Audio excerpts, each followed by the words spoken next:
Olá, meu nome é Pablo Vilaça, sou crítico de cinema e fundador do site Cinema em Cena. Eu estou em Cannes cobrindo a 77ª edição do festival com o apoio preciosíssimo da Casa do Saber, que é uma plataforma de educação que é parceira do canal já há um bom tempo nos Cenas em Detalhes. Também fez o apoio de Berlim e agora aqui em Cannes. Então visitem a plataforma da Casa do Saber, porque vale muito a pena. E a partir de julho tem curso meu lá também. E apoio dos leitores do Cinema em Cena, que fazem parte do grupo exclusivo no WhatsApp, onde eu também publico atualizações o tempo inteiro. Quem quiser saber como fazer parte do grupo, está na descrição do vídeo. E eu assisti ao novo filme do Yorgos Lanthimos, Tipos de Gentileza, Kinds of Kindness, que é, na verdade, uma antologia. São 3 histórias, mais ou menos com 50 minutos cada uma. O filme ao todo tem 2 horas e 45 minutos. E são 3 histórias independentes umas das outras. Basicamente o mesmo elenco nas 3. A Emma Stone, Jess Plemons, Margaret Qualley, Willem Dafoe, Hong Chau, enfim. Mas vivendo personagens diferentes. Não são os personagens não se repetem. Como eu falei, são histórias independentes. Tem um personagem que ele se repete nas 3 histórias, ele é vivido por um... Inclusive na coletiva de imprensa que teve aqui em Cannes depois, no dia seguinte ao filme, o Lanthimos até falou que o cara nem ator profissional e realmente ele não tem... Não vou falar, tá? Não é spoiler, justamente assim, mas é isso, quanto menos eu falar, eu sempre prefiro, não gosto muito de ficar falando, não é porque eu sei que tem gente que é meio, enfim, tem problema com qualquer coisa, acha que é spoiler, fica irritado e tal, então sem spoiler. Mas esse único personagem que está nos 3 filmes, a verdade é que ele é trivial, ele não tem importância, basicamente nenhuma, é uma curiosidade só. E eu acho que nesse sentido até pode funcionar como um comentário crítico divertido, digamos assim, um comentário, uma alfinetadinha em filmes que adotam a estrutura de antologia e que sempre dão uma forçadinha para poder criar algum vínculo entre todos os filmes. Então é muito comum isso, você vê antologia, você vê histórias que são múltiplas narrativas e que tem alguma coisa conectando todas as histórias, mas que na verdade aquilo ali é uma forçação só para criar uma estrutura, um esqueletozinho onde não haveria nenhum. E eu acho que ele meio que faz isso, ele fala assim, precisa de uma coisa em comum, então tá, é isso aqui, mas não interessa o que é isso na verdade. O que interessa ao forte do filme é a natureza das 3 histórias.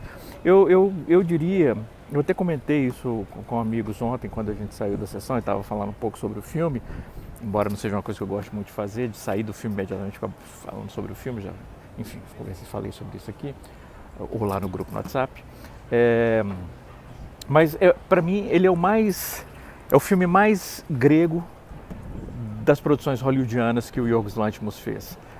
O tipo de humor, o tipo de absurdo, o tipo de clima de estranheza, que é algo que ele também faz muitíssimo bem. Isso domina os 3 filmes. Os 3 filmes, de certa maneira, eles vão ter uma narrativa que é uma narrativa que vai contar com elementos...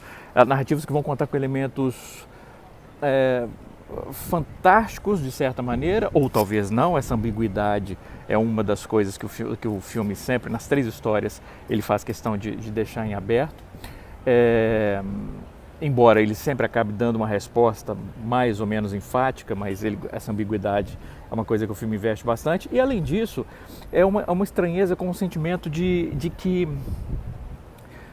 tem alguma coisa ameaçadora acontecendo ali, ou de uma coisa que não tá correta, que não está no lugar certo. Os 3 filmes têm esse clima, não só, como eu falei, se você volta na filmografia do Lanthimos, ou você volta num tipo específico de filme grego, que constantemente, enfim, como eu falei, filmes específicos, não vou fazer uma generalização sobre a cinematografia da Grécia de um modo geral, mas essa estranheza, de certo modo, é recorrente. E principalmente na filmografia, como eu falei, do Lanthimos, e enriquece muito o filme, porque ao mesmo tempo que a gente está assistindo aquilo com interesse pela trama, pelo que vai acontecer, pelos personagens, há aquele sentimento de incômodo constante no espectador, e isso faz a gente ficar preso ao filme. Isso cria uma atmosfera que é uma atmosfera que é instigante ao longo do filme. A gente é movido o tempo inteiro para tentar entender, compreender um pouco melhor o que está acontecendo, sem ignorar os personagens. E nesse sentido, é bacana que ele tenha repetido os atores, porque inclusive dá até uma oportunidade para esses atores, para eles criarem personagens diferentes, para eles fazerem composições diferentes dentro de um mesmo projeto geral, né? E o Jesse Plemons, a Emma Stone em particular, eles têm os papéis mais importantes nas 3 histórias. Eles criam composições muito distintas realmente entre os três filmes. Não há como confundir os personagens, não há como você bate o olho na composição, no modo de falar, no modo de comportar, no modo de olhar, no modo de reagir ao mundo, e você não tem como confundir achando que o personagem está se repetindo, é outro personagem. E isso é um crédito imenso ao talento de todos os atores. O Willem Dafoe também. Eu estou falando dos 3 especificamente porque eles têm papéis maiores. A Margaret Qualley vai ter um papel um pouco menor em um pouco maior em outro. Hong Chau a mesma coisa, enfim. E é isso, eu não quero falar muito sobre a trama específica dos 3 filmes, porque eu acho que um dos prazeres que o Tipo de Gentileza oferece é justamente isso, permitir que você vá descobrindo aos poucos o que é que está acontecendo. Né? Vou dar um exemplo, sem dar spoiler. Né? A primeira história, o primeiro filme, é isso, é como se fossem 3 filmes funcionando num só, eles são independentes. Tanto que, só outro parênteses, normalmente quando você tem filme de antologia, os créditos, no final, que eles trazem o nome dos atores e o título de cada história e tal. Aqui não, aqui quando cada história termina, tem os créditos dos atores, não da equipe inteira, mas dos atores para marcar, definir o fim daquela história e começar a outra. Mas o que eu estava dizendo é que no começo, por exemplo, a gente percebe, a gente vai acompanhando o cotidiano do personagem do Jesse Plemons e a gente vai notando que ele vai fazendo algumas anotações, ou vai seguindo algumas anotações, que ele é sistemático em algumas coisas, a gente nota assim, esse é um cara que ele tem um transtorno obsessivo compulsivo. O que move isso? Por que ele está aqui? Por que ele está dentro desse carro? Por que ele está esperando? Por que ele faz isso? Por que ele disse aquilo?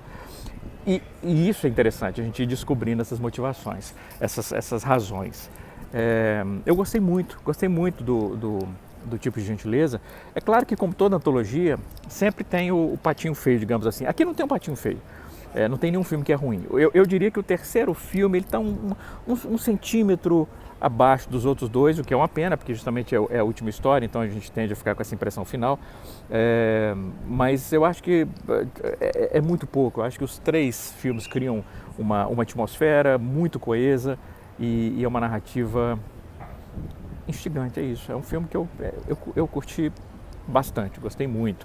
E tem uma direção de arte que é muito bacana, usando cores básicas que se repetem nos 3 filmes. Né? Visualmente o filme é muito coeso, você atravessa de um filme para o outro, mas existe, por exemplo, o azul claro, o vermelho, o amarelo, a maneira como essas cores, o verde, a maneira como essas cores são utilizadas, elas são pontuadas no cenário, se repete ao longo dos 3 filmes, a lógica. E isso cria uma coesão visual também, eu acho que é muito bem-vinda. De novo, gostei bastante do Tipo de Gentileza. É isso. Um grande abraço e bons filmes.